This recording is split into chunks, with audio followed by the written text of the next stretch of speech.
Soy Rafael Guerrero, psicólogo y doctor en educación y autor del libro Educación Emocional y Apego, pautas prácticas para gestionar las emociones en casa y en el aula.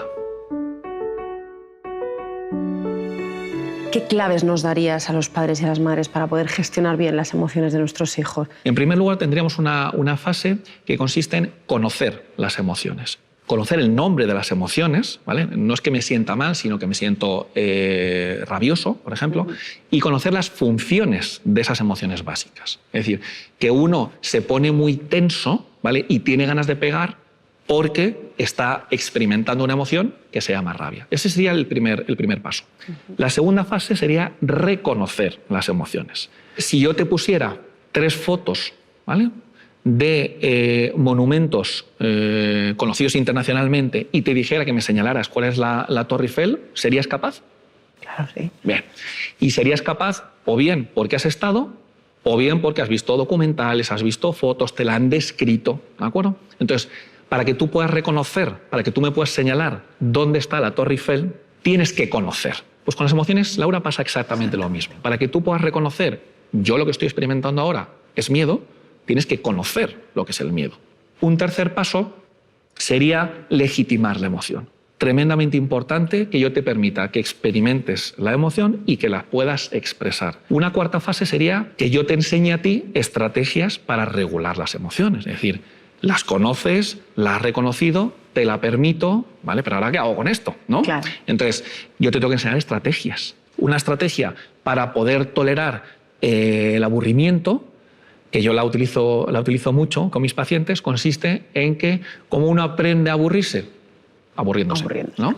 Entonces, les digo que se sienten en una silla sin dispositivo móvil, sin televisión, sin nadie, y algunos me preguntan, ¿y puedo pensar? Faltaría más, claro que puedes pensar, ¿no? Pero tienes que estar durante 5 minutos sin hacer absolutamente nada. Pues te diré que la gran mayoría de los pacientes no son capaces de soportar eso. En quinto lugar, es muy importante que reflexionemos. Vivimos, desgraciadamente, Laura, en una sociedad en la cual la reflexión, el pensar y el estar parado pensando en tus cosas está mal visto, ¿no? La gente se preocupa cuando nos ve mirando al techo pensando en nuestras cosas, ¿no? Sí. Entonces, es tremendamente importante que nosotros reflexionemos y que invitemos a nuestros hijos a reflexionar, ¿no? Son cosas que yo sé que me están pasando en mi cuerpo, son emociones que me hacen sentir mal, pero claro, mal no dicen nada. Entonces, lo que quiero es que pares, que te sientes, que pienses y que seas consciente de qué pasa en tu cuerpo a nivel físico, que seas consciente de qué emociones estás experimentando, que seas consciente de qué pensamientos estás teniendo. Pues tengo ganas de salir corriendo de aquí. Y luego qué acciones llevas a cabo. Es decir, que reflexiones sobre todo ello, ¿no? Eso es muy importante. La sexta y penúltima etapa sería dar una respuesta que sea una respuesta emocional que sea lo más adaptativa posible, ¿no? Es decir, todos los mamíferos, salvo nosotros, tienen una emoción e inevitablemente, sí o sí, la ejercen, la expresan, realizan la conducta. El ser humano tiene la capacidad de tener una emoción y no expresarla.